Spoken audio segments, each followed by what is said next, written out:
कि जिस तरह से हम लोग का नुकसान अंतिम चरण में हुआ, 25 में होने वाले विधानसभा में एनडीए का नुकसान नहीं हो, इसकी समीक्षा किया जाए और 25 का परिणाम कैसे बढ़िया आए इस पर काम किया जाए।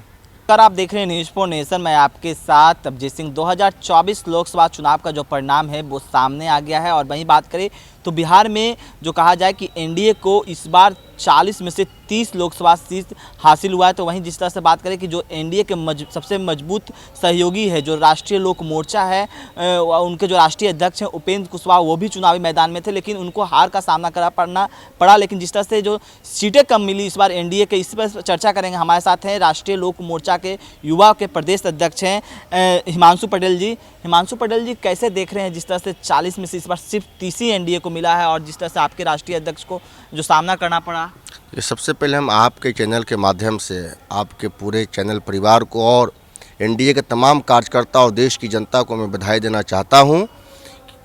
और आदरणीय नरेंद्र मोदी जी देश के तीसरी बार प्रधानमंत्री बन रहे हैं, एनडीए की सरकार बन रही है, इसके लिए पूरे देश की जनता को बहुत बहुत धन्यवाद।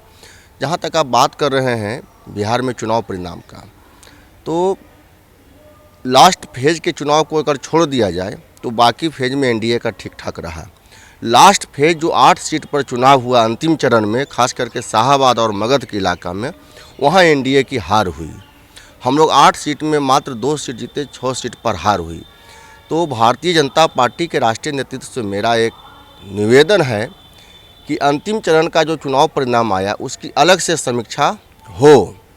आखिर कहाँ पर क्या चूक हुई, कैसे क्या हुआ, समय रहते इसको नहीं ठीक किया जाएगा तो आने वाला जो विधानसभा का चुनाव है 25 में, उसमें नुकसान नहीं हो। इसलिए ज़रूरी है कि इसकी अलग से समीक्षा हो। अंतिम फेज के चुनाव का, 7वां चरण का चुनाव का अलग से समीक्षा होनी चाहिए। लेकिन क्या लगता है आपको हिमांशु पटेल जी, क्यों ऐसा हुआ? इस जो लास्ट फेज में 8 सीटों पर चुनाव हुई, तो क्या लगता है क्या कहाँ पर चूक हुई है, किस तरह? इसी बात का तो हम आग्रह कर रहे हैं राष्ट्रीय नेतृत्व से कि इसकी अलग से समीक्षा होनी चाहिए अंतिम चरण के चुनाव का, कि हम लोग 8 में 6 कैसे हार गए, ताकि आने वाला विधानसभा के चुनाव में एनडीए को नुकसान नहीं हो, उसको अभी से उसको ठीक किया जाए। लेकिन एक सवाल भी ये भी है कि जिस तरह से कहा जाता था कि एनडीए को, यानी कि बीजेपी को जो वोट है वो शहरों में, शहरी इलाका में ज़्यादा रहता है। इस बार पाटलिपुत्रा लोकसभा भी देखा गया कि सीट हार मिली एनडीए को, बीजेपी को। और जिस तरह से काराकाट की बात करें तो वहाँ भी त्रिकोणीय लड़ाई होने को लगा। तो क्या लगता है क्या यहाँ पर? वही तो हम कह रहे हैं बार बार कि अंतिम चरण का जो चुनाव था इसमें पाटलिपुत्रा भी था, जहानाबाद भी था, बक्सर था, आरा था, सासाराम था।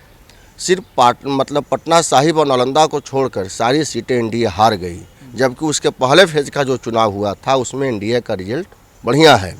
तो आखिर कैसे हार हुई, इसकी अलग से समीक्षा तो होनी चाहिए। जिस तरह से पहले चरण में देखा गया कि वोटिंग परसेंटेज कम हुआ, उसके बाद देखा गया धीरे धीरे वोटिंग परसेंटेज भी बढ़ता गया और उसके बाद कहा भी गया कि अब बीजेपी के वोटर निकल रहे हैं, वोट कर रहे हैं।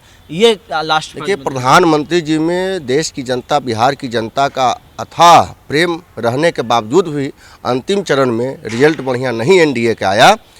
इसी का हम बार बार मांग कर रहे हैं। आप काराकाट में लगातार घूम रहे थे, वहाँ पर क्या चूक हुई? क्या लगता है कि जिस तरह से त्रिकोणीय लड़ाई हुई और कई आपके जो नेता हैं वो भी फैक्टर की बात कर रहे हैं कि उनको लड़वाया गया या किसी का फैक्ट करने की बात कर रहे हैं? इसी चीज़ का तो हम बोल रहे हैं राष्ट्रीय नेतृत्व से कि इसकी समीक्षा हो, ताकि 25 में इस तरह का नुकसान एनडीए को नहीं देखना पड़े। क्या आप क्या मांग करते हैं उपेंद्र कुशवाहा, अपनी पार्टी के लेकर क्या मांग करते हैं एनडीए नेतृत्व से? हम अपनी पार्टी का मांग नहीं कर रहे हैं।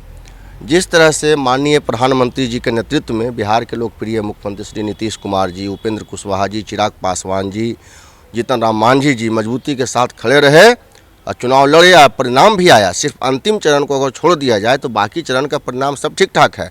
अंतिम चरण में कहाँ गड़बड़ी हुई, आगे इस तरह की गड़बड़ी नहीं हो 25 के विधानसभा के चुनाव में, इसलिए इसकी शाहाबाद और मगध के इलाका में अंतिम चरण का चुनाव का समीक्षा अलग से करना चाहिए, अलग से हो। कहा जाता है जो मगध के इलाका है वो काफ़ी जो एनडीए के हैं वो एनडीए के साथ रहते हैं और इस तरह के देखा गया कि मगध के क्षेत्र में हार मिली है। उसी का तो हम मांग कर रहे हैं भाई कि उसकी समीक्षा अलग से हो। आपको कहाँ चूक लग रहा है? आपको कहाँ चूक लग रहा है? नहीं, ये चूँकि बड़े स्तर की चीज़ है। हम तो एक काराकाट में काम कर रहे थे, लेकिन 6 सीट पर हार हुई है।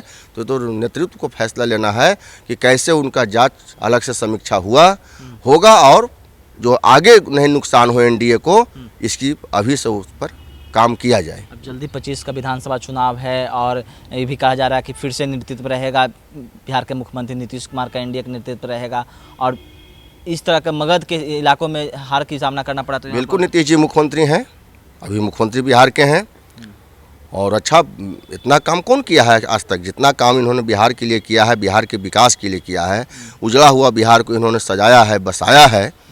और इसी का तो हम लोग को मतलब अभी चिंता है कि जिस तरह से हम लोग का नुकसान अंतिम चरण में हुआ, 25 में होने वाले विधानसभा में एनडीए का नुकसान नहीं हो, इसकी समीक्षा किया जाए और 25 का परिणाम कैसे बढ़िया है इस पर काम किया जाए।